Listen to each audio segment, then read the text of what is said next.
आज के इस कार्यक्रम के मुख्य अतिथि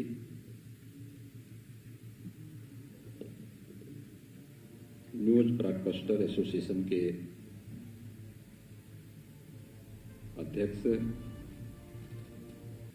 अध्यक्ष और मुख्य संपादक इंडिया टीवी परम सम्माननीय श्री रजत शर्मा जी, समारोह में यहां पर उपस्थित प्रदेश के मुख्य सचिव श्री आर के तिवारी जी, अपर मुख्य सचिव गृह श्री अवनीश कुमार अवस्थी जी, अपर मुख्य सचिव सूचना श्री नवनीत सहगल जी, मुख्यमंत्री कार्यालय में प्रमुख सचिव श्री संजय प्रसाद जी, आज के इस समारोह में उपस्थित सभी पत्रकार भाइयों बहनों और दिवंगत पत्रकारों से जुड़े हुए हमारे उनके परिवार के सभी सम्मानित सदस्यगण,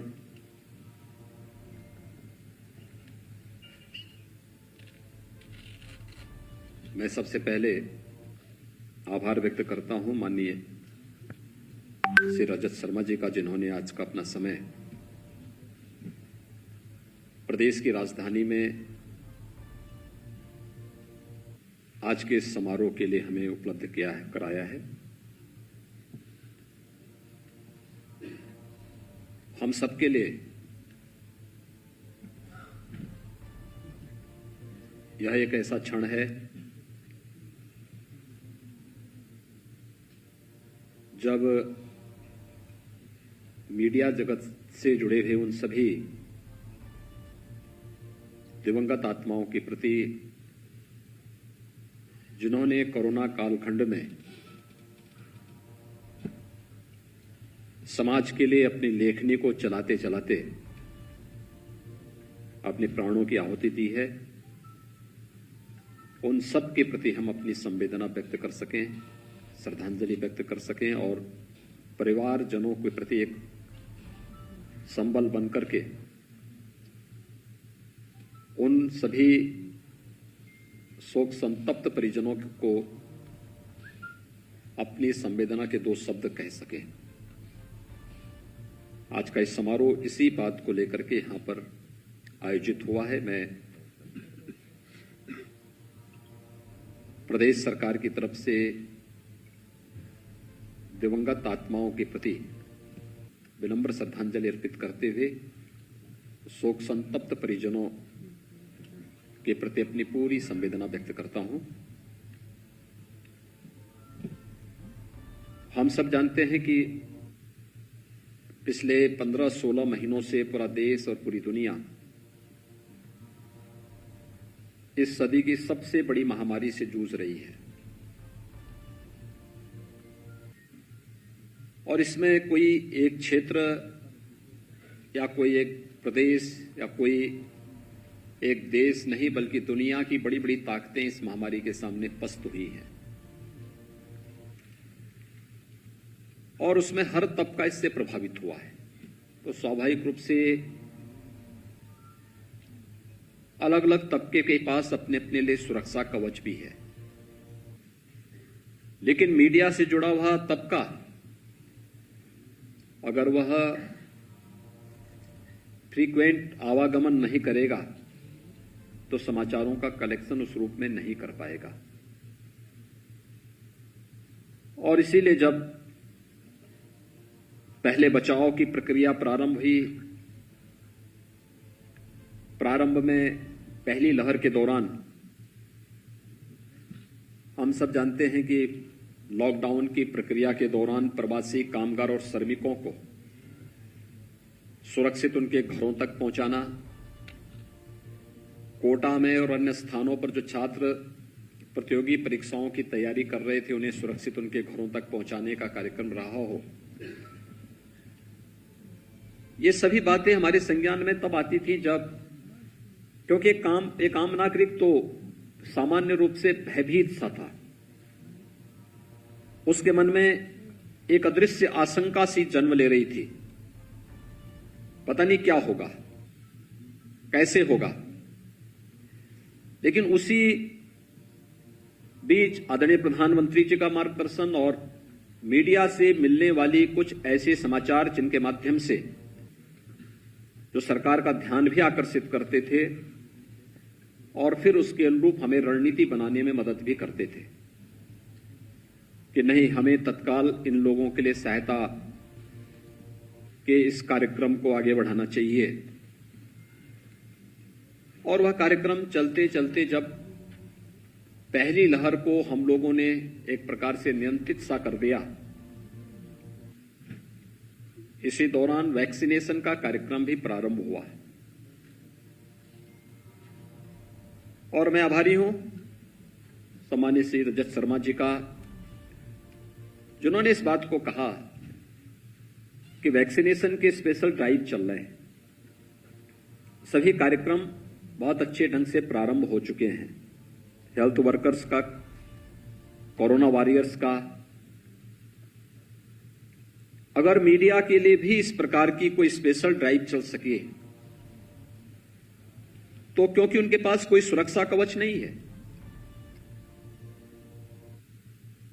हेल्थ वर्कर्स को सुरक्षा मिलनी चाहिए, हर प्रकार की सुविधा मिलनी चाहिए। कोरोना वॉरियर्स को भी हर प्रकार की सुविधा और सुरक्षा मिलनी चाहिए। सरकार उसके अनुरूप रणनीति भी बना रही है। लेकिन यह लोकतंत्र का जो एक सजग प्रहरी के रूप में मीडिया जगत से जुड़े हुए जो बंधुगण कार्य कर रहे हैं, उनके पास कुछ भी नहीं है। न पीपी किट है, बहुत सारी जगह ग्लव्स भी नहीं है, मास्क का भी कभी कभी अभाव देखने को मिलता है। हर एक घटना या हर एक व्यक्ति के संपर्क में आने के बाद सैनिटाइजर मिलेगा ही, इसकी उम्मीद भी नहीं की जा सकती है।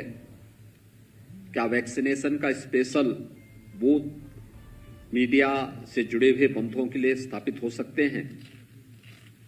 और मैंने कहा आपने बहुत अच्छा सुझाव दिया है और हम लोग चाहेंगे कि नोएडा और लखनऊ में 2 बूथ प्रारंभ हों तो अच्छा रहेगा। और मुझे प्रसन्नता है कि लगभग 25,000 के आसपास लोगों को वैक्सीन इन दोनों बूथों पर उपलब्ध करवाने में, केवल इन 2 बूथों पर, बाकी तो बाद में हर जनपद में हम लोगों ने प्रारंभ किया, लेकिन प्रारंभ में चले हुए इन 2 बूथ से जो सहायता वहां पर प्रारंभ मिली। और मुझे ये भी अच्छा लगा कि कोविशील्ड का जो वैक्सीन था, अमूमन उसमें माना जाता था कि 10 लोगों को वैक्सीन लगेगा, लेकिन उसमें क्षमता क्या होती थी? 11 लोगों की वैक्सीन देने की क्षमता होती थी। एक दिन आदरणीय प्रधानमंत्री जी ने इस बारे में मुझसे पूछा कि आखिर वैक्सीन का वेस्टेज कितना है यूपी में। मैंने कहा प्रारंभ में तो बहुत ज्यादा था, अब घटते घटते हम उसको 2 तक लेके आ गए हैं और हमारा प्रयास है हम इसको और भी नीचे कर लें। उन्होंने कहा कि आपको मालूम है कि कोविशील्ड का जो वैक्सीन है, इसमें एक वायल में 10 लोगों को आप वैक्सीन लगाते होंगे, लेकिन इसमें 11 लोगों के लिए वैक्सीन होता है। एक व्यक्ति का वैक्सीन इसमें फिर भी वेस्ट होता है। मैंने कहा नहीं, ऐसा मालूम मुझे जानकारी में नहीं, आप पहली बार मेरी जानकारी में आ रहा है। लेकिन मैं उसी दिन फिर सूचना भवन में गया था और जहां पर मीडिया के लिए स्पेशल बूथ बना हुआ था, तो मैंने वहां पूछा, मैंने कहा कितने लोगों को वैक्सीन लग रहा है? तो मुझे बताया गया कि एक वायल में हम 11 लोगों को वैक्सीन यहां पर दे रहे हैं। यानी मीडिया ने ही वहां पर भी रास्ता दिखाया कि जो प्रधानमंत्री जी चाहते थे कि वास्तव में 11 लोगों का वैक्सीन है तो 11 लोगों को लगे, एक जो हम अभी भी उसको वेस्ट कर देते थे वह भी वेस्ट न हो। और यह हमें यहां देखने को मिला था, क्योंकि वैक्सीन आज भी जरूरत है और व्यापक पैमाने पे, क्योंकि सुरक्षा का कवच यही वैक्सीन दे सकता है। इसने दिया भी। वैक्सीन लेने के बाद कतिपय लोगों में संक्रमण देखने को मिला, लेकिन वह माइल्ड था, बहुत माइल्ड था और अलक्षण युक्त था। बड़ी संख्या में लोगों की जान बचाने में, कल्पना करें कि फर्स्ट वेव की तुलना में सेकेंड वेव जितनी तीव्र थी, अगर हेल्थ वर्कर्स और कोरोना वॉरियर्स वैक्सीनेट नहीं हुए होते, क्या दृश्य होता, किस प्रकार की स्थितियां होती। लेकिन उस संकट और चुनौती के बीच से ही रास्ता निकालना था, और उस संकट और चुनौती के बीच से ही रास्ता निकालते निकालते हर एक तबके से संवाद बनाते बनाते एक अभियान चला, और इस अभियान का क्रम आज इस रूप में हमारे सामने है कि हम लोग, आप लोगों ने संकट के इस समय में सरकार के सामने तथ्यों को रखने, सही समाचार को पहुंचाने में मदद की, सरकार को उसके अनुरूप रणनीति बनाने में मदद मिली। आज कोरोना लगभग नियंत्रण के नजदीक हम लोग हैं, लेकिन कुछ नहीं कहा जा सकता कब कोरोना किस रूप में आ जाए। जब तक वह इस धरती पर है, किसी भी रूप में आ सकता है। कोरोना के इस कालखंड में बहुत सारी चीजें देश के अंदर, दुनिया के अंदर देखने को मिली, और वो चीजें कैसे हम लोग संकट के समय में त्वरित निर्णय लेकर के बहुत सारे लोगों के जीवन में परिवर्तन लाने के संवाहक बन सकते हैं, कैसे समयबद्ध ढंग से बनाई गई कोई रणनीति एक बड़ी आबादी को सुरक्षा कवच दे सकती है,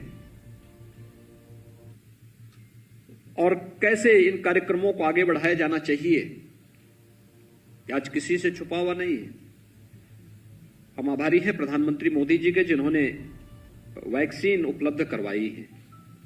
एक नहीं, दो वैक्सीन भारत में, यानी मात्र 9 महीने, कोरोना की आहट के 9वें महीने प्रदेश देश के अंदर वैक्सीन आ चुके थे, और दोनों वैक्सीन सफलतापूर्वक देश के अंदर वर्तमान में वैक्सीनेशन के लिए उपलब्ध हैं, पर्याप्त मात्रा में उपलब्ध हैं। वैक्सीनेशन का एक कार्यक्रम पूरे देश के अंदर जिस गति से चल रहा है, आने वाले समय में देश की एक बड़ी आबादी को यह एक सुरक्षा कवच उपलब्ध कराएगा।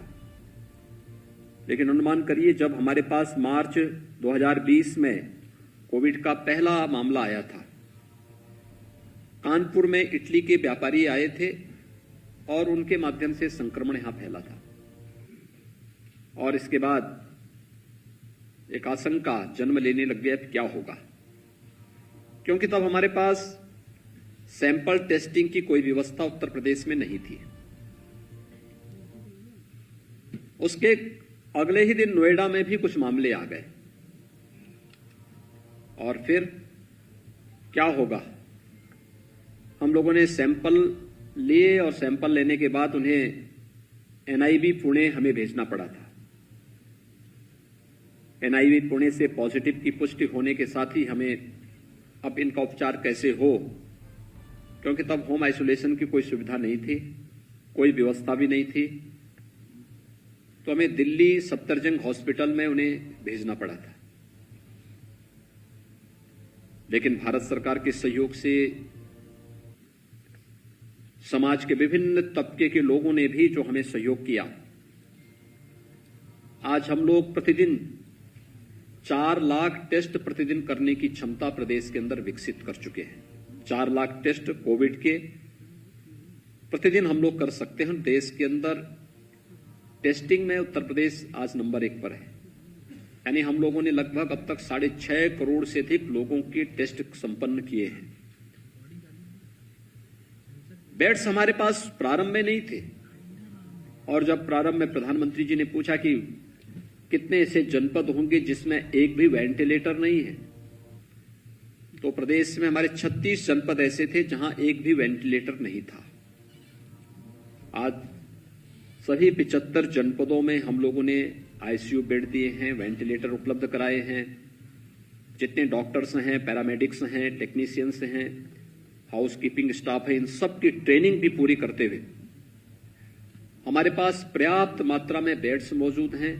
आपने देखा होगा सेकेंड वेव के दौरान जब दिल्ली के अंदर स्थिति अनियंत्रित सी हो गई थी, तो नोएडा, गाजियाबाद, मेरठ, बुलंदशहर, हापुड़, मुजफ्फरनगर, सहारनपुर, मुरादाबाद, ये सभी जनपदों में एक बड़ी संख्या में दिल्ली से जुड़े हुए पेशेंट अपना उपचार करते हुए दिखाई दे रहे थे। एक बार यहां से कुछ लोगों ने कहा कि मैंने कहा भी नहीं, आपके पास बेड उपलब्ध है तो हर एक व्यक्ति को उपचार उपलब्ध करवाइए। और उपचार उपलब्ध कराना ये एक मानवीय सेवा है, एक ईश्वरीय सेवा है।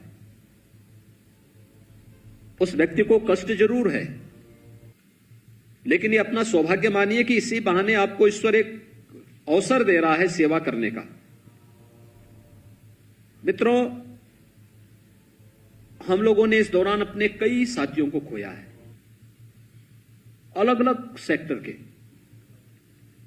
उसमें राजनेता भी हैं, उसमें नौकरशाह भी हैं, उसमें समाज जीवन के विभिन्न क्षेत्रों में कार्य करने वाले विभिन्न विभूतियां भी हैं, और उसमें हमारे मीडिया से जुड़े हुए भी विभिन्न तबके से जुड़े हुए, मीडिया से जुड़े हुए हमारे रिपोर्टर, पत्रकार,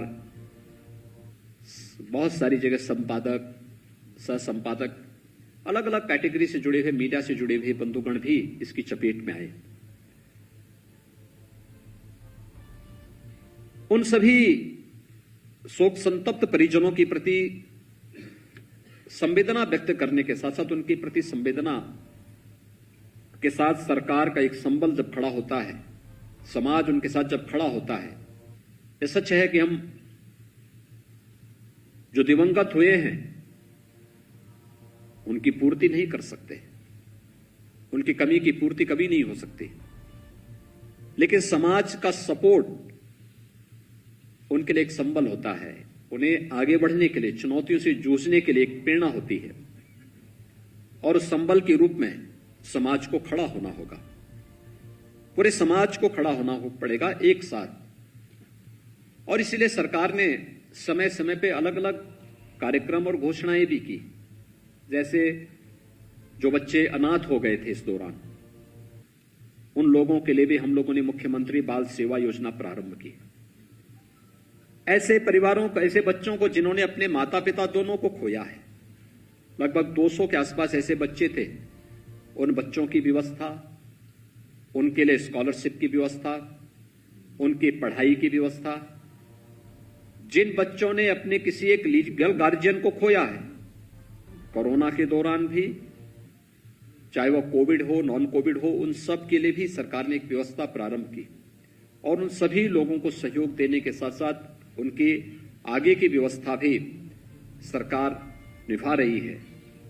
निराश्रित हुई महिलाओं के लिए भी सरकार एक नई योजना के साथ आ रही है।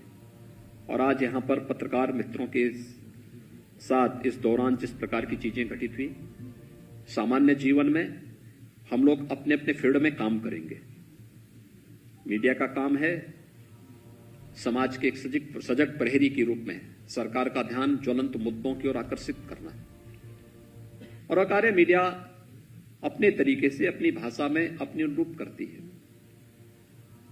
मैं आभारी हूं माननीय रजत शर्मा जी का कि आज उन्होंने अपना समय दिया है और मीडिया से जुड़ी हुई उन समस्याओं के बारे में निरंतर उनका सहयोग सरकार को प्राप्त होता है, उनके सुझाव प्राप्त होते रहते हैं कि सरकार को